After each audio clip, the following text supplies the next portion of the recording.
Kuya Dave. Dave, alam kong matagal na tayong hindi nagkakausap, pero sana mabasa mo ang sulat kong ito.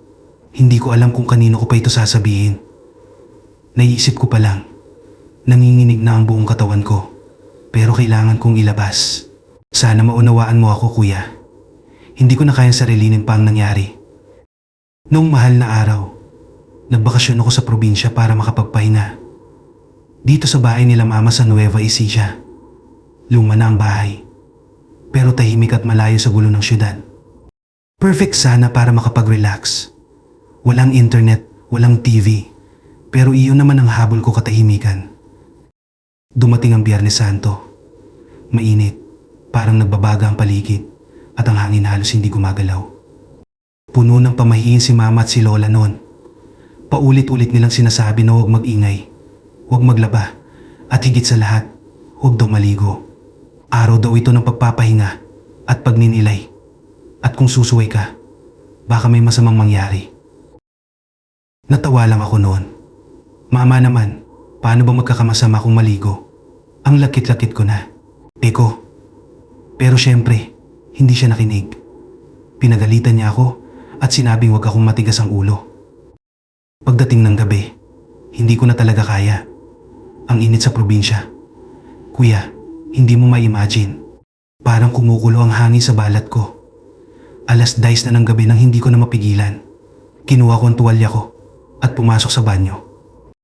Pagkapasok ko, ramdam ko agad na parang may kakaiba. Ang banyo nila mama. Luman at parang gawa pa sa bato at kahoy. Minsan tumutulo ang gripo kahit hindi mo ito ginagamit. Pero nung gabi yun, sobrang tahimik. Hindi gumagalaw ang tubig. Kahit ako, nagulat kasi ang lamig ng hangin sa loob. Pero may init sa labas. Binaliwala ko. Sinabi ko sa sarili ko, baka malamig lang kasi gabi na. Binuksan ko ang gripo at nagpatak ng tubig. Nagsimula akong magsabon, pero parang hindi ko mapakali. Alam mo yung feeling na may nakatingin sa'yo? Lumingon-lingon ako, pero wala.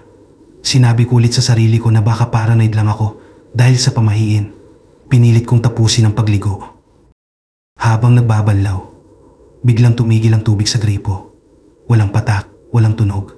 Bigla, sa gilid ng tenga ko, parang may bumulong hindi ko maintindihan kung anong sinabi, pero malamig ang hininga. Napalingon ako sa likod, pero wala pa rin. Akala ko, ako lang ang gumagawa ng kwento sa isip ko. Kaya pinatay ko ang gripo at lumabas ng mabilis. Kinabukasan, bumangon ako na pahalala lang nangyari. Sinubukan kong ibaling ang atensyon ko sa ibang bagay, pero parang may gumugulo sa akin. Habang nag-alusal, napansin ko si mama na palaging nakatitig sa akin. Bakit ma? Tanong ko. Tinanong kita kagabi kung naligo ka ba, pero hindi mo sinagot. Umiwas ka ng tingin, sagot niya. Hindi ko alam kung paano siya sasagutin.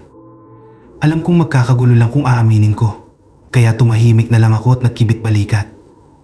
Sa totoo lang, hindi ko rin maintindihan kung bakit hindi ko maikwento ang nangyari. Parang may pumipigil sa akin. Pagdating ng gabi, nagsimula ang mas nakakatakot, kuya. Nasa kwarto ako at nagbabasa ng libro. Bigla akong nakaramdam ng lamig, pero wala namang ventilador o aircon. Maya-maya, narinig ko ang patak ng tubig. Una, akala ko nasa banyo lang. Pero nung tumigil ako para makinig, parang nanggagaling ang tunog sa ilalim ng kama ko. Lumuhod ako para sumilip. Kuya, nakita ko nabasa ang sahig. Ang tubig, parang tumutulong mula sa kung saan. Pero ang nakapagpatayo ng balahibo ko ay nang makita ko ang mga yapak, mga basang yapak na papunta sa kama ko. Napatayo ako agad. Hindi ako makahinga. Sinabi ko sa sarili ko, baka guni-guni ko lang yon. Pero hindi ako makatulog ng maayos. Buong gabi, naramdaman ko na parang may ibang tao sa loob ng kwarto. Hindi ko masabi kung saan ang gagaling ang pakiramdam. Pero alam kong hindi ako mag-isa. Kinabukasan, pinilit kong kalimutan ang nangyari. Naglakad-lakad ako sa likod ng bahay para magpahangin. Doon ko nakita si Aling Cora, yung albularyo sa lugar namin.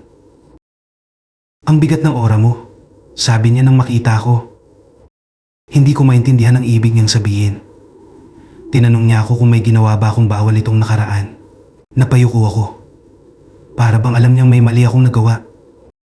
Naligo ka ng Biyernes Santo ano? Tanong niya. Parang nanlambot ang tuhod ko. Sabi niya, may mga nilalang daw na naaabala kapag sumuway ka sa mga pamahiin. Lalo na kung araw ng Biyernes Santo. Ang tubig daw sa araw na yon ay simbolo ng paglilinis sa espiritual na paraan. At kung hindi ka mag-iingat, baka ikaw ang malinis na mga ito ang katawan mo, ang buhay mo. Kinagabihan, bumalik ulit ang bangungot. Pero sa pagkakataong ito mas matindi.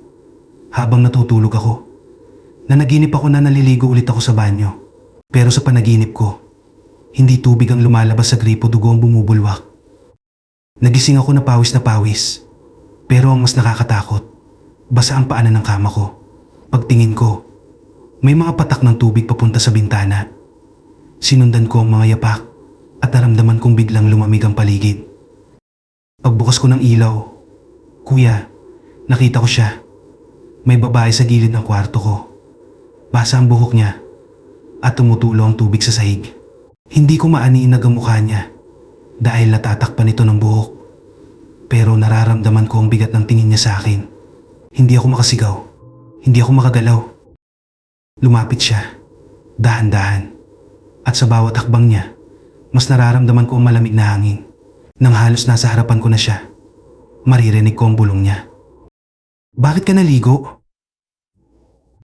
Hindi ko na maalala kung paano ako nakatulog muli. Pero paggising ko, nagising akong umiiyak at nanginginig. Kuya, hanggang ngayon, hindi pa rin ako makatulog ng maayos. Naririnig ko pa rin ang patak ng tubig kahit wala namang nakaon na gripo. Alam kong may mali sa ginawa ko. Hindi ko alam kung paano ito aayusin. Sabi ni Mama, magdasal daw ako. Pero hindi ko alam kung sapat pa ba yun. Kuya, tulungan mo ako. Hindi ko alam kung hanggang kailan ko ito kakayanin. Natatakot akong baka balang araw, magising ako na hindi na ako magising ulit. Sumasa iyo, Bunso.